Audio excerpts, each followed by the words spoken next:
நிச்சயமாகவே கர்த்தர் ஆசீர்வதிப்பார். ஏசாயா 40:31 நான் வாசிக்கும் பொழுது, ஏசாயா 40:31, கர்த்தருக்கு காத்திருக்கிறவர்களோ புது பலன் அடைந்து கழுகுகளைப் போல செட்டைகளை அடித்து எழும்புவார்கள். அவர்கள் ஓடினாலும் இளைப்படையார்கள், நடந்தாலும் சோர்ந்து போகார்கள். Praise the Lord. ஏசாயா 40:31 வசனம் நமக்கு பழக்கமுள்ள வசனம். வசனம் என்ன சொல்லுகிறது? கர்த்தருக்கு காத்திருக்கிறவர்களோ புது பலன் அடைந்து கழுகுகளை போல சட்டைகளை அடித்து எழும்புவார்கள். அல்லேலூயா. கழுகுகளை போல சட்டைகளை அடித்து எழும்புவார்கள் என்று வேதத்தில் நாம் வாசிக்கிறோம். யார் கழுகுகளை போல சட்டைகளை அடிக்க முடியும்? யார் ஆமென் எழும்ப முடியும்? Praise the Lord. எந்த நபர் கர்த்தருக்கு காத்திருக்கிறார்களோ அந்த நபர், எந்த நபர் கர்த்தருக்கு காத்திருக்கிறாரோ அந்த நபர் கழுகுகளை போல சட்டைகளை அடித்து எழும்புவார்கள். அல்லேலூயா. கர்த்தருடைய நாமத்திற்கு மகிமை உண்டாகட்டும். 29வது வசனம் சொல்லுகிறது, சோர்ந்து போகிறவனுக்கு அவர் பலன் கொடுப்பார், சத்துவம் இல்லாதவனுக்கு அவர் சத்துவத்தை பெருக பண்ணுவார். கர்த்தருடைய கிரியைகள் ஆராய்ந்து முடியாத கிரியைகள். ஆமென். அவர் சோர்ந்து போகிறவனுக்கு அவர் பலன் கொடுக்கிறவராயிருக்கிறார். நம்முடைய வாழ்க்கையில பல நேரங்களிலே சோர்வுகள் வருவது உண்டு. சோர்வுகள், பலன் இல்லாத சூழ்நிலைகள் வருவது உண்டு. பலனே இருக்காது, மிகவும் சோர்வு. அல்லேலூயா. சரீரத்தில் சோர்வு, மனதில் சோர்வு. சரீரத்திலும் மனதிலும் சோர்வு வந்துவிட்டால் ஒட்டுமொத்த வாழ்க்கையும் சோர்ந்து போகும், எல்லாமே ஸ்தம்பிக்கும். அடுத்து என்ன செய்ய வேண்டும் என்கிற ஒரு உணர்வு வராது, என்ன செய்ய வேண்டும் என்பது தெரியாது. ஆமென். தடுமாற்றமாயிருக்கும். ஏன்? ஏற்கனவே சரீரம் சோர்ந்து விட்டது, மனதும் சோர்ந்து விட்டது. ஆண்டவருடைய வசனம் சொல்லுகிறது, சோர்ந்து போகிறவனுக்கு அவர் பலன் கொடுப்பார் என்று சொல்லி. நம்முடைய வாழ்க்கையில நாம் சோர்வை உணரும் பொழுது ஆண்டவருடைய வசனம் சொல்லுகிறது, நான் உன்னை பலப்படுத்துவேன். அவர் நம்மை பலப்படுத்துகிற கர்த்தர். அல்லேலூயா. நம்முடைய சோர்வு அவருக்கு ஒரு மேட்டரே கிடையாது. நம்முடைய சோர்வு அவருக்கு ஒரு மேட்டரே கிடையாது. அல்லேலூயா. கர்த்தர் நம்முடைய வாழ்க்கையை கிரியை செய்து விட்டாரே ஆனால் சோர்வுகள் எல்லாம் பறந்து போகும். ஆமென். சோர்வுகள் நிலை நிற்காது.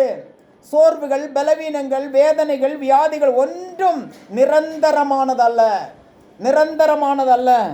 அவை எல்லாம் நம்முடைய விசுவாச வாழ்க்கையை, நம்முடைய ஆத்மீக வாழ்க்கையை, நாம் இயேசுவின் மேல் வைத்திருக்கிற நம்பிக்கையை குலைப்பதற்கு, அந்த நம்பிக்கையிலிருந்து, அந்த விசுவாச வாழ்க்கையிலிருந்து நம்மை தடுமாற வைத்து நம்மை அந்த ட்ராக்கிலிருந்து மற்றொரு ட்ராக்கிலேக்கு கொண்டு செல்வதற்காக. ஆமென். நாம் தேவனுடைய பிள்ளைகளாக இருக்கும் பொழுது நமக்கு ஒரு ட்ராக் உண்டு, அந்த ட்ராக்ல நம்ம ஓடுவோம். ஆனால் இந்த பிரச்சனைகள், இந்த வேதனைகள், வியாதிகள், சோர்வுகள், பலவீனங்கள், தோல்விகள் எல்லாம் எதற்கு நம்முடைய வாழ்க்கையில் வருகிறது என்று சொன்னால், நம்முடைய ட்ராக்கை மாற்றும்படியாய், நாம் மற்றொரு ட்ராக்கிற்கு ஓடும்படியாய். அல்லேலூயா. ஆமென். சாத்தான் நினைப்பான், இதே ட்ராக்ல ஓடுனேன்னா அப்படியே ஓடி ஓடி எங்க போயிடுவேன்? பரலோகத்துக்கு போயிடுவேன். ஆனா நான் உன்னை விட மாட்டேன். நீ ஏன் ட்ராக்ல வரணும்? அல்லேலூயா. சாத்தானுடைய ட்ராக் எங்க போய் முடியும்? சாத்தானுடைய அந்த ட்ராக் போய் முடிகிற இடம் நரகம்.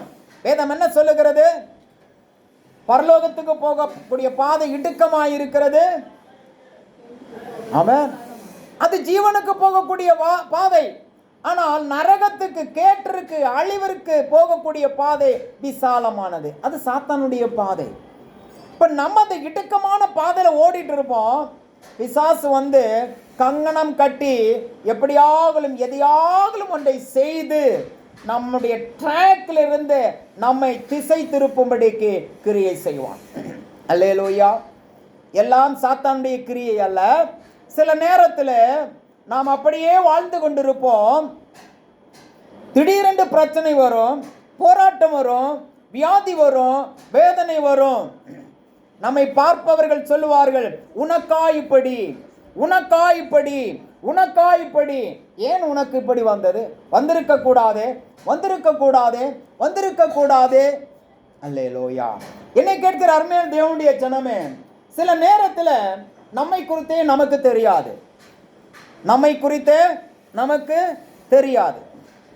அல்லேலூயா. நாம் ஏதோ ஒரு வாழ்க்கை வாழ்ந்து கொண்டே இருப்போம். சரியாய்த்தான் ஓடுகிறது என்று நினைப்போம், சரியாய்த்தான் வாழுகிறோம் என்று நினைப்போம், எல்லாம் சரியாய்த்தான் இருக்கிறது என்று நினைப்போம்.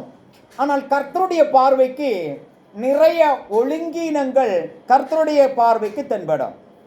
கர்த்தருடைய பார்வைக்கு நிறைய வறுமைகள் தென்படும். கர்த்தர் நம்மை பார்க்கும் பொழுது நிறைய வறுமை இருக்கும். கர்த்தர் நம்மை பார்க்கும் பொழுது நிறைய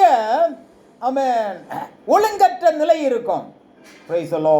அப்ப அந்த ஒழுங்கற்ற வறுமையான அந்த காரியங்களை சரி செய்ய வேண்டுமானால் சில மாற்றங்களை நம்முடைய வாழ்க்கையில செய்துதான் ஆக வேண்டும்.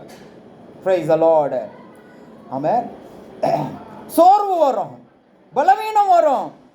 ஆமென். அல்லேலூயா.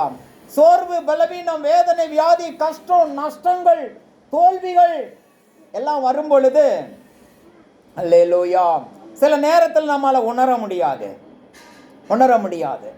ஆமென். பிள்ளைகள் தவறு செய்தா பெற்றோர் சொல்லி பார்ப்பாங்க, கேட்கலன்னா அவன் கிள்ளி பார்ப்பாங்க, கேட்கலன்னா அவன் அப்படி லைட்டா அடிப்பாங்க. இதுல ஒண்ணுலையும் திருந்தலைன்னா அவன் திருந்துறது மாதிரி என்ன செய்வாங்க? அடிப்பாங்க. அவன் திருந்துறது மாதிரி அவன் பனிஷ்மெண்ட் கொடுப்பாங்க. ஏன் கொடுப்பாங்க தெரியுமா? இப்போ உனக்கு கொஞ்சம் வலிச்சாலும் பரவாயில்ல, இப்போ உனக்கு வலிக்கிற வலியில நீ என்ன ஆயிடுவ? நீ சரிப்படுவ, நீ திருந்திடுவ, நீ ஆமாம் சரியாயிருவ அப்படின்னு நினைச்சு உனக்கு கொஞ்சம் வலிச்சாலும் பரவாயில்ல, ஆமாம் நீ திருந்தணும், நீ சரியாகணும் அப்படின்னு நினைச்சு பெற்றோர் ஆமாம் தேவையான விதத்தில் என்ன செய்வாங்க? தண்டிப்பாங்க. நாம் ஆராதிக்கிற கர்த்தர் அப்படித்தான். அல்லேலூயா. அவர் விரும்புகிறபடி, ஆமென், அவர் விரும்புகிறபடி அவர் நேசிக்கிறவர்களை அவர் உருவாக்க சித்தமுள்ளவராயிருக்கிறார். அல்லேலூயா.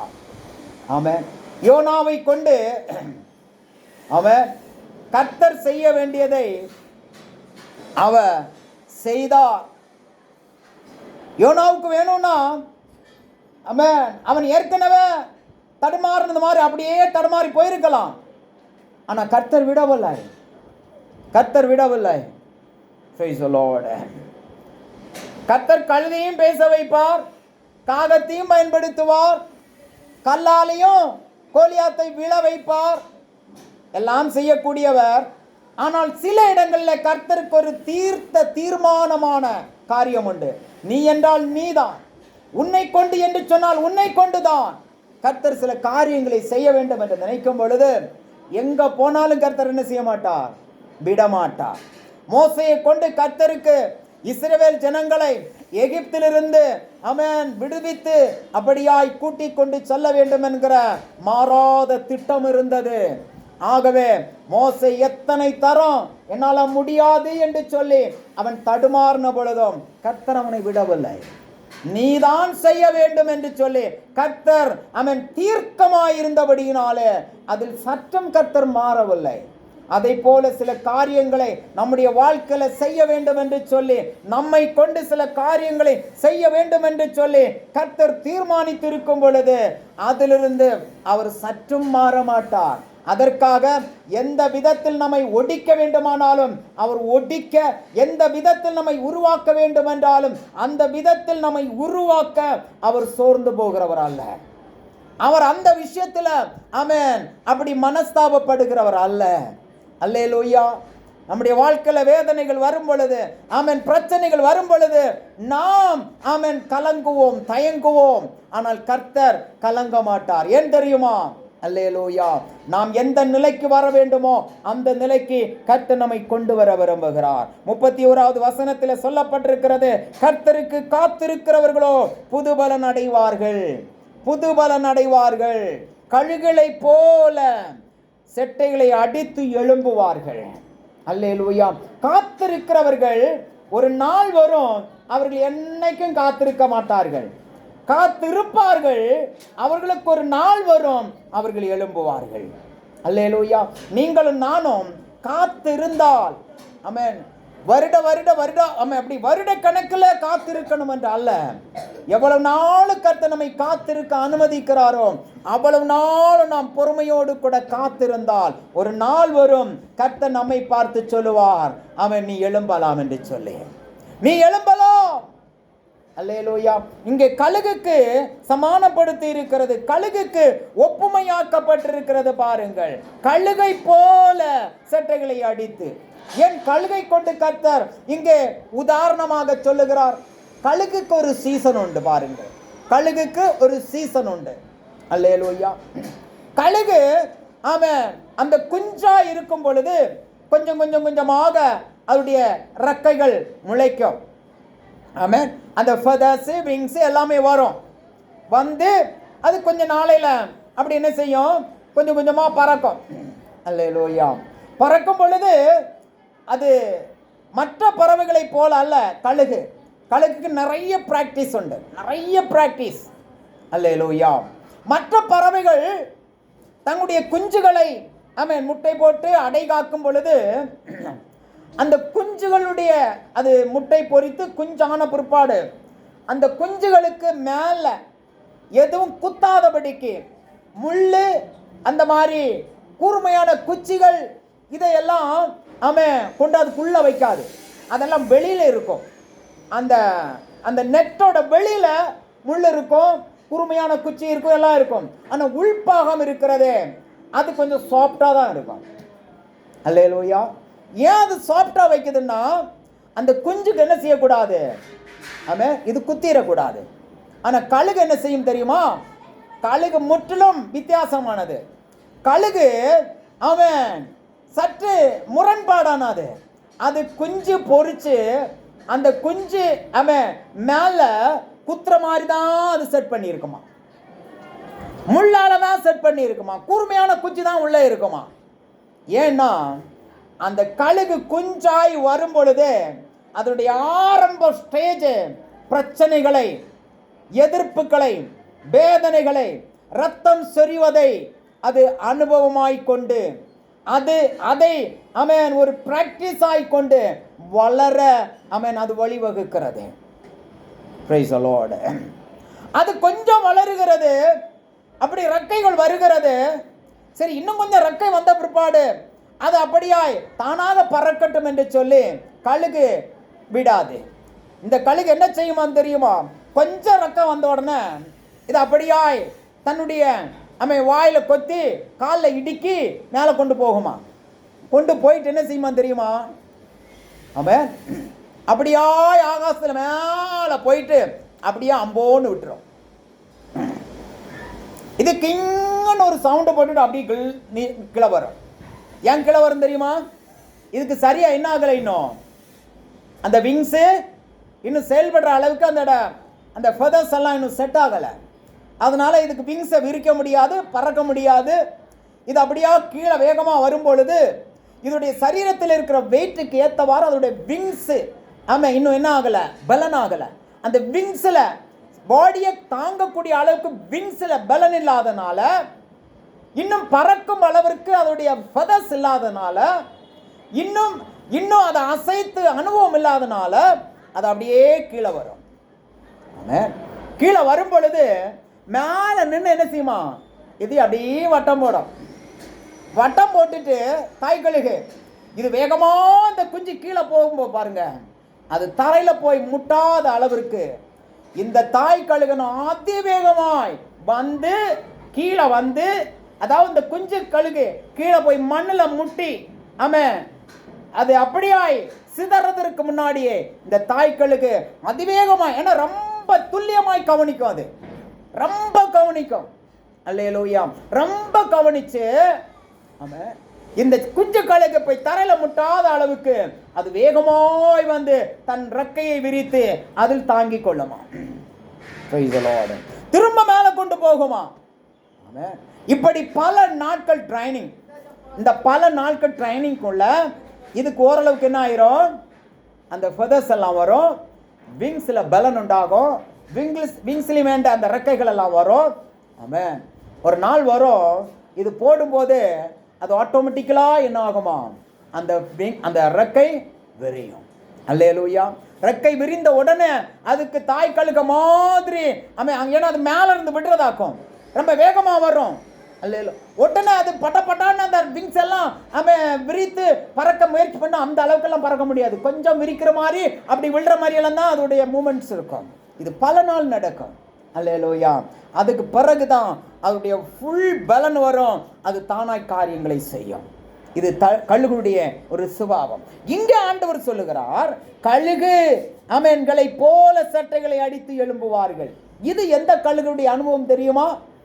இந்த கழுகுகளுக்கு இன்னொரு சீசன் உண்டு. அந்த சீசன்ல கழுகுடைய ரெக்கைகள் எல்லாம் உதிரும். கழுகுடைய ரெக்கைகள் எல்லாம் அந்த எல்லா பதாசம் உதிர்ந்து போகும். உதிர்ந்து போனால் அந்த கழுகால் என்ன செய்ய முடியாது, பறக்க முடியாது. ஆமென். அந்த கழுகை மேற்கொள்ளும்படிக்கு வேறு ஏதாவது ஒரு பறவை ஒரு விலங்கு வருகிறதே ஆனால் ஆமென், அதோடு கூட எதிர்த்து போராட முடியாது. இன்னும் இந்த ரெக்கைகளோடு கூட இருக்கும் பொழுது அந்த கழுகு பார்ப்பதற்கு ஒரு ராஜ கம்பீர தோற்றம் இருக்கும். அதற்கு ஆமென், ஒரு பயங்கரமான தோற்றம் இருக்கும். அதற்கு ஒரு வீர தோற்றம் இருக்கும். அதற்கு ஆனா அந்த ஃபெதர்ஸ் எல்லாம் போன பிற்பாடு அது ஒரு மாமிசமாகத்தான் தென்படும். அல்லேலூயா. மாமிசத்தை யாரும் வெளியே என்ன செய்ய மாட்டார்கள், காண்பிக்க மாட்டார்கள். கழுகுக்கு அந்த அறிவு இருக்குது. எந்த அறிவு இருக்குது? மாமிசத்தை காண்பிக்க கூடாதுங்கிற அறிவு கழுகுக்கு இருக்குது. ஆனா இன்னைக்கு இருக்க மனுஷனுக்கு இல்லை. ஆமா, மனுஷன் மாமிசத்தை என்ன தான் செய்வான், ஆமா, முடிஞ்ச மட்டும் காமிப்பான். அல்லேலூயா. 4 பேர் என் மாமிசத்தை பாருங்க அப்படின்னு. ஆனா கழுகு என்ன செய்வான் தெரியுமா? ஐயோ, என்னுடைய இறக்கைகள், என்னுடைய ஆடை, அலங்காரமான என் தோற்றம், என் கம்பீரமான தோற்றம் எல்லாம் ஆமென் கொஞ்சமா உதிர்ந்து போய்விட்டதே. நான் இப்பொழுது ஒரு மாமிசமாய் மட்டும் காணப்படுகிறேனே. என் மாமிசத்தை மற்ற பறவைகள் காணக்கூடாது, விலங்குகள் காணக்கூடாது. நான் என்னுடைய ஆடையான அந்த ஃபெதர்ஸோடு, அந்த விங்ஸோடு, அந்த ரெக்கையோடு கூட இருந்தால் எனக்கு பாதுகாப்பு. ஆனால் நான் இப்பொழுது வெறும் மாமிசமாய் காணப்படுகிறேன். ஆகவே இது எனக்கு ஆபத்தும் அபமானமும் கூட. ஆபத்தும் அபமானமும் கூட. மாமிசத்தை வெளியே காண்பிப்பது ஒன்று ஆபத்து, இன்னொன்று அபமானம், இன்னொன்று எதிர்த்து ஆமென் போராட முடியாது. ஆமென். இந்த தன்மையை உணர்ந்த கழுகு என்ன செய்யுமாம் தெரியுமா? பாறைகளின் இடுக்கில் சென்று அமர்ந்து கொள்ளும். எங்கே இருக்கும்? பாறைகளின் இடுக்கில் சென்று அமர்ந்து கொள்ளும். ஆமென். அதில் அமரும் பொழுது அதற்கு ஆமென் அந்த விங்ஸ் இருக்கும் பொழுது அது எப்படி இறை தேடி சாப்பிட்டு பலனா இருந்ததோ அதுபோல அதால இருக்க முடியாது. ஏதோ கிடைக்கிறதைத்தான் அது சாப்பிடும். ஏதோ கொஞ்சம் கிடைக்கிறது, கிடைத்தாலும் கிடைக்கலாம், இல்லாமலும் இருக்கலாம். கிடைத்தால் சாப்பிட்டு, கிடைக்கவில்லை என்றால் பட்டினி இருந்து அந்த மலை இடுக்கிலே இருக்கும். ஐயோ, எனக்கு கிடைக்கவில்லையே, நான் மற்ற நாட்களில் சாப்பிட்டது போல் எனக்கு இப்பொழுது சாப்பிட முடியவில்லையே, நான் ஒன்று இறங்கி வெளியே சென்று இறை தேடி வரட்டும் என்று சொல்லி அது போகுமேயானால் அது அதற்கு ஆபத்தாய் முடியும். ஆமென். Praise the Lord. வேதம் சொல்லுகிற தீங்கு நாளிலே நீ என்ன செய்ய வேண்டும்? உன் அறை வீட்டை பூட்டி. அல்லேலூயா. தீங்கு நாள் என்று சொன்னால் கழுகுக்கு ஒரு தீங்கு ஆமென் உண்டாகக்கூடிய ஒரு சூழ்நிலை என்றால் கழுகு என்ன செய்ய வேண்டும்? தன்னை ஒளித்துக் கொள்ள வேண்டும். நெடுக போய் தண்டிக்கப்படக்கூடாது. ஆனால் கழுகு என்ன செய்கிறது? நெடுக போய் தண்டிக்கப்படாது. இறை இருந்தாலும், சாப்பாடு இருந்தாலும், இல்லாம இருந்தாலும் ஆமென் கொஞ்சம் தன்னுடைய ஆம்பிஷன் எல்லாம், தன்னுடைய அந்த லாலஜை எல்லாம் கொஞ்சம் அந்த என்ன அந்த அந்த அந்த வாயில தண்ணி ஊறுமே இதெல்லாம் கொஞ்சம் அடக்கிட்டு கொஞ்சம் என்ன செய்யும்? அது பாறை இடுக்குகளில் அது மௌனமாய் காத்திருக்கும். ஆமென். எதுவரையிலும் காத்திருக்கும் தெரியுமா? அதற்கு போதுமான அளவு பலன் உண்டாகும் வரையிலும். அந்த அந்த ரெக்கை எல்லாம் நன்றாய் முளைத்து, சிறகுகள் எல்லாம் முளைத்து நல்ல பக்குவமாகும் வரையிலும் அங்கே அது காத்திருக்கும். அல்லேலூயா. என்னை கேட்கிற அருமையான தேவனுடைய ஜனமே, அப்படி அவமானப்படாம, ஆபத்துல போய் மாட்டிக்காம, அவன் தன்னுடைய பலனை இழந்து தான் சோர்ந்து இருக்கும் பொழுது காத்திருக்குதே கழுகு. அந்த கழுகுக்கு இன்னொரு சீசன் உண்டு. அதுதான் அந்த விங்ஸ் எல்லாம் வந்து, அந்த ஃபெதர்ஸ் எல்லாம் வந்து, அவன் அது அப்படியாய் ஆரோக்கியம் அடைந்து எழும்புகிற ஒரு சீசன். என்னை கேட்கிறார் தேவனுடைய ஜனமே, அந்த சீசனை தான் கர்த்தர் நமக்கு ப்ராமிஸ் பண்ணுகிறார். அல்லேலூயா. நாம் கர்த்தருக்கு காத்திருக்கும் பொழுது, கழுகை போல விங்ஸ் எல்லாம் போய், எல்லாமே போய், ஒரு அவமான சின்னமாக, ஒரு ஆபத்தான சூழ்நிலையில இருக்கும் பொழுது, அல்லேலூயா, காத்திருக்க வேண்டிய இடத்துல காத்திருந்தால், கர்த்தருடைய பாதத்தில் நாம் காத்திருந்தால், கர்த்தருடைய பாதத்தை நாம் தஞ்சமாய் கொள்ளும் பொழுது, ஒரு நாள் வரும் கர்த்தர் நம்மை எழும்ப பண்ணுவார். நம்முடைய விசுவாசத்தை கர்த்தர் எழும்ப பண்ணுவார்.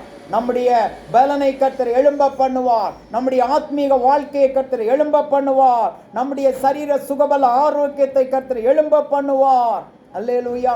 ஆத்மீகமான காரியங்களை எழும்ப பண்ணுவார். ஆசீர்வாதங்களை எழும்ப பண்ணுவார். என்னென்ன காரியங்கள் எழும்ப முடியாதபடிக்கு, என்னென்ன காரியங்கள் கிடப்பிலே கிடக்கிறதை போல் இருக்கிறதோ, ஏன் இதற்கு ஒரு மாற்றம் வராதா?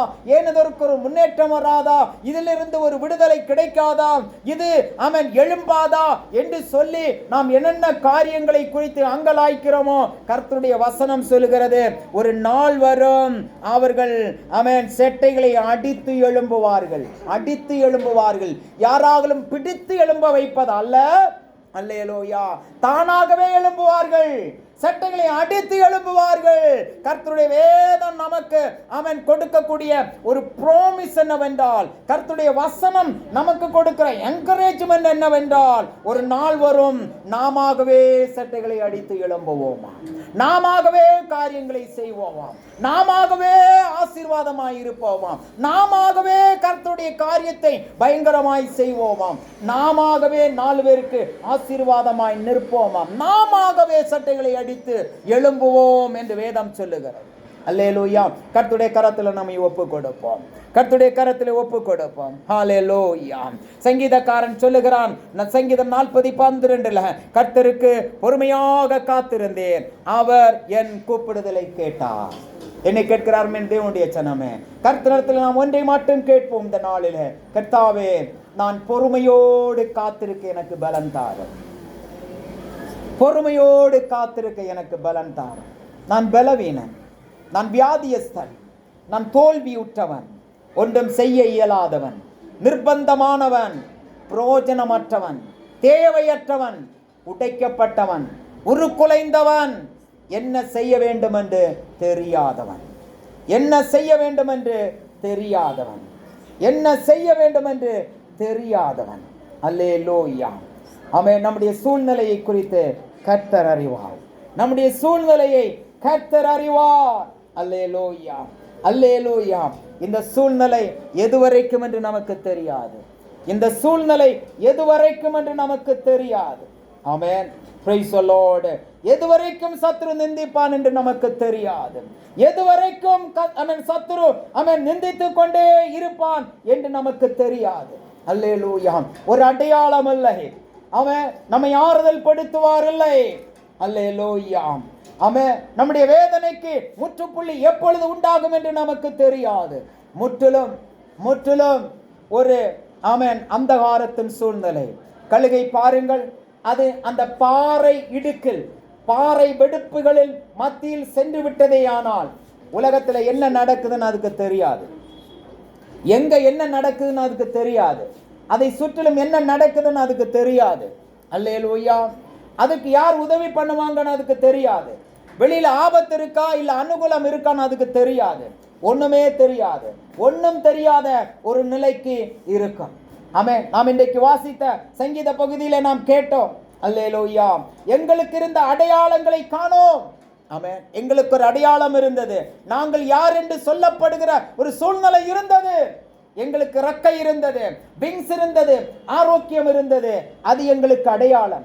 எங்களுக்கு கிருபை இருந்தது, கிருபையின் வரங்கள் இருந்தது, அடையாளம். ஆனால் இன்றைக்கு அடையாளம் என்பதே இல்லை. எந்த ஒரு ஆமென் அடையாளமும் இல்லை. அல்லேலூயா. எந்த ஒரு ஆமென் சீலும் இல்லை. Praise the Lord. நாங்கள் இன்னாராக்கும் என்று சொல்லக்கூடிய ஒரு தகுதி எங்களுக்கு இல்லை. நாங்கள் இன்னார். ஆமென்.